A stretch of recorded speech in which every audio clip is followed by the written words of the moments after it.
Hello guys, welcome to Abhishek Jha classes. So Calcutta university के द्वारा एक बहुत ही इंपॉर्टेंट नोटिफिकेशन आया है। ये जनरल इंस्ट्रक्शन दिया गया है। आपके एग्जामिनेशन रूल्स एंड रेगुलेशंस पूरे के पूरे चेंज हो चुके हैं, चाहे बीए, बीएससी, बीकॉम हो, कोई भी सेमेस्टर के हो। अगर कलकत्ता यूनिवर्सिटी में पढ़ते हो तो ये रूल्स एंड रेगुलेशंस बिल्कुल आपके लिए हैं।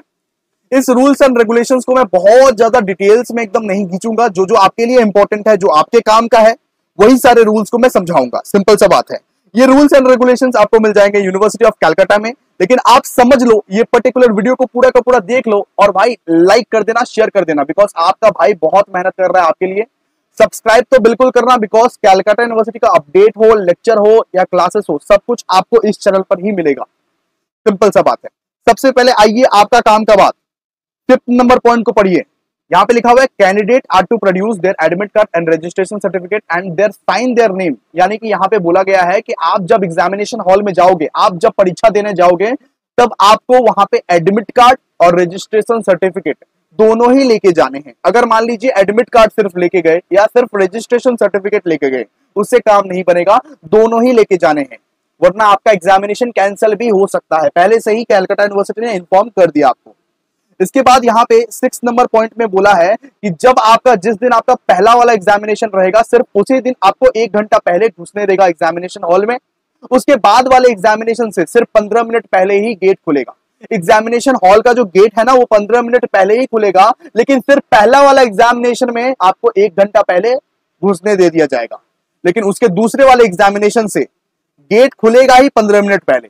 इसीलिए भाई ज्यादा टाइम वेस्ट मत करना। मतलब आप मान लो कि 4 घंटा 3 घंटा पहले चले गए, उससे कुछ नहीं होगा, रास्ता में ही आपको घूमना पड़ेगा। सिंपल सा बात है। इसीलिए आधा घंटा पहले ही जाना और चुपचाप जाके एग्जामिनेशन सेंटर में पहुंच जाना, ठीक है, क्योंकि 15 मिनट पहले ही गेट खुलने वाला है। और एक इंपॉर्टेंट बात, अगर मान लीजिए आप 15 मिनट लेट पहुंचते हो, 10 बजे से एग्जाम है और अब मैक्सिमम टाइम दिया गया है, मैक्सिमम टाइम 10-15 तक पहुंच जाना। अगर मान लीजिए 10-15 तक आपने नहीं पहुंचा, फिर आपका एग्जामिनेशन हॉल में आपको एंट्री नहीं मिलेगा। फिर आपको एग्जामिनेशन हॉल में आपको एंट्री नहीं मिलेगा। मान लीजिए 10 बजे से एग्जाम है, 10-15 तक आप नहीं पहुंच पाए, 10-20 में आप पहुंचे, फिर आपको एग्जामिनेशन हॉल में एंट्री नहीं मिलेगा। ठीक है, चलिए दूसरा। अब आइए, no candidate shall be allowed to remain in the examination hall.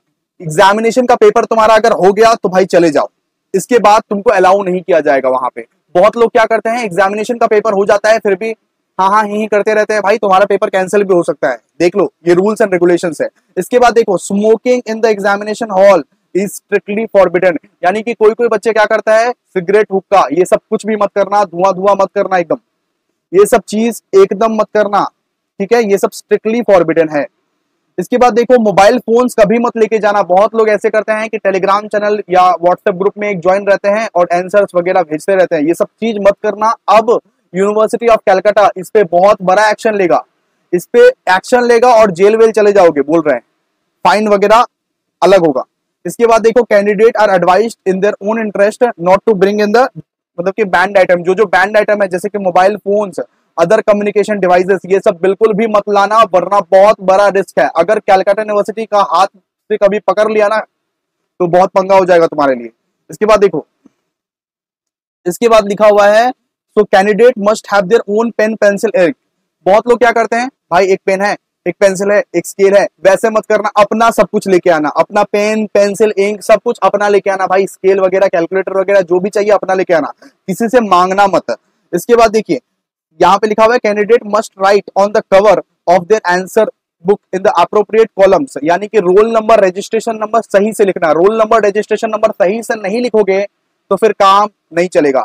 और यस, अपना नाम कभी भी आंसर बुक में या अपना कॉलेज का नाम कभी भी आंसर बुक में नहीं लिखना। अपना नाम और अपना कॉलेज का नाम कभी भी अपना आंसर बुक में नहीं लिखना, वरना भाई तुम्हारा एग्जामिनेशन कैंसिल भी हो सकता है। ठीक है, ये सब बात का ध्यान रखना।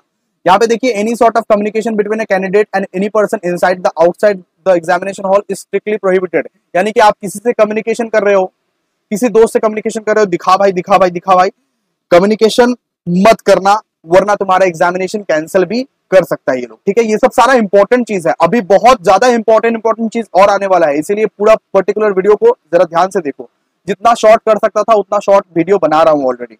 इसके बाद देखो, इफ ड्यूरिंग और after the examination it is found that the candidate does not fulfil any of the rules and regulations, examination cancel हो जाएगा। अगर बाद में भी पता चला कि तुमने चीटिंग किया है, तुमने चीटिंग करके लिखा है और तुमने रूल्स एंड रेगुलेशंस को फॉलो नहीं किया, तो तुम्हारा एग्जामिनेशन बाद में भी कैंसिल हो सकता है, ठीक है। इसके बाद देखो, इसके बाद अगर बहुत इंपॉर्टेंट पॉइंट, ये वेरी इंपॉर्टेंट पॉइंट 15 नंबर का, अगर किसी को मान लीजिए कोई इन्फेक्शन है, किसी को मान लीजिए कोई बीमारी है, तो उसको एग्जामिनेशन हॉल में एग्जाम देने नहीं दिया जाएगा, उसको एडमिट कर दिया जाएगा बेलघाटा हॉस्पिटल में। तो बेलघाटा हॉस्पिटल में उसको एडमिट कर दिया जाएगा, वहीं पे उसका एग्जाम ले लिया जाएगा। अगर मान लीजिए कोई स्टूडेंट ऐसा है जो इन्फेक्शन है, कोई बीमारी है, उसको एग्जामिनेशन हॉल में एंटर नहीं किया जाएगा, उसको क्या किया जाएगा, उसको बेलघाटा आईडी हॉस्पिटल में ट्रांसफर कर दिया जाएगा और ट्रांसफर करके वहीं पे आपका एग्जामिनेशन होगा, वहीं पे आपका एग्जामिनेशन ले लिया जाएगा, ठीक है। इसके बाद देखिए, इसके बाद इंपॉर्टेंट पॉइंट ये रहा, तो डू नॉट राइट, अब एग्जामिनेशन का अब हम लोग मतलब कि एग्जामिनेशन का इंस्ट्रक्शन पढ़ रहे हैं। आंसर बुक में क्या क्या आपको लिखना है, सबसे पहले आप लोगों को सिर्फ अपना रोल नंबर, रजिस्ट्रेशन नंबर लिखना है, रोल नंबर और रजिस्ट्रेशन नंबर लिखना है, उसको छोड़ के और कुछ भी चीज नहीं लिखना है, ठीक है। उसको छोड़ के अपना नाम, कॉलेज का नाम, अपना बाबू का नाम, ये सब कुछ नहीं लिखना है, बस अपना रोल नंबर, रजिस्ट्रेशन नंबर लिखना है और अप्रोप्रिएट वर्ड्स में लिखना है, अप्रोप्रिएट लिखना है, सही लिखना है, चेक करके लिखना है। इसके बाद right at least 20 lines on the each side of the pages, एक पेज रहता है उसको एकदम फाका छोड़ के तुम दूसरा पेज मांगते हो, मैम एक्स्ट्रा सीट, वैसा मत करना भाई, एटलीस्ट यहाँ पे 20 लाइन तो लिखना ही है, 20 लाइन एक पेज में होना ही चाहिए। अगर एक पेज में 20 लाइन ना रहा और तुम एक्स्ट्रा पेज लेते गए तो वैसे भी तुम्हारा एग्जामिनेशन कैंसिल ही है, सिंपल सा बात है। इसके बाद बोला गया है डू ऑल रफ वर्क, अगर रफ वर्क आपको करना है ना तो रफ वर्क आप उसी आंसर सीट में करो, इसके लिए कोई एक्स्ट्रा सीट आपको नहीं मिलेगा। बहुत लोग ना क्या करते हैं, एक्स्ट्रा सीट मांगते हैं रफ वर्क करने के लिए, मत मांगना, उसी आंसर सीट में आप लोगों को करना है, चाहे आप उसी आंसर सीट के बगल में करो, लास्ट में करो, ये आपका मैटर है, ठीक है। इसके बाद any candidate found in the position of any reading including mobile phone inside the examination hall shall be subject to severe disciplinary action, मतलब मान लीजिए मोबाइल फोन्स मिला या किताब मतलब कि वगैरह मिला या कुछ भी मटेरियल मिला एग्जामिनेशन हॉल के अंदर, तो उस पर एक्शन लिया जाएगा, उस पर बहुत बड़ा एक्शन लिया जाएगा। ये सब सारा चीज पर बहुत अच्छे से ध्यान दो। इसके बाद देखिए बहुत इंपॉर्टेंट पॉइंट है, अगर मान लीजिए आपका पूरा आंसर सीट खत्म हो गया, तो यहाँ पे कलकत्ता यूनिवर्सिटी ने बोला है कि अगर मान लीजिए आपका पेपर मोर देन 50 मार्क्स का है, मोर देन 50 मार्क्स का, तो आप ब्लू आंसर बुक लोगे, एक्स्ट्रा सीट जो लोगे ना वो ब्लू आंसर बुक लोगे आप, use of blue answer book in case of having more than 50 marks. और आपका पेपर का मार्क्स अगर 50 मार्क्स से कम रहा तो उस केस में आप रेड पेपर लोगे, उस केस में आप क्या लोगे, रेड पेपर, ठीक है। तो ये सब चीज मतलब कि ध्यान देना। और ऑफ कोर्स ब्लू और रेड सब कुछ प्रोवाइड करेगा कलकत्ता यूनिवर्सिटी का वो जो इन्विजिलेटर है, वही आपको देगा सब कुछ, और आंसर स्क्रिप्ट अपने एग्जामिनेशन आवर्स के अंदर ही सबमिट कर देना। एग्जामिनेशन आवर्स के अंदर अगर सबमिट नहीं किया तो इसका दायित्व तुम ही होगे, ऑफ कोर्स इन्विजिलेटर इसका कुछ नहीं कर सकता, सिंपल सा बात है। और ये 13 नंबर पॉइंट, यहाँ पे सिग्नेचर वगैरह ये मतलब कि ये सब तो इन्विजिलेटर का कर्तव्य है। इन्विजिलेटर क्या करेगा, इन्विजिलेटर आपके पेपर्स पर साइन वगैरह कर देगा, ये उसका मतलब की ड्यूटी है ना।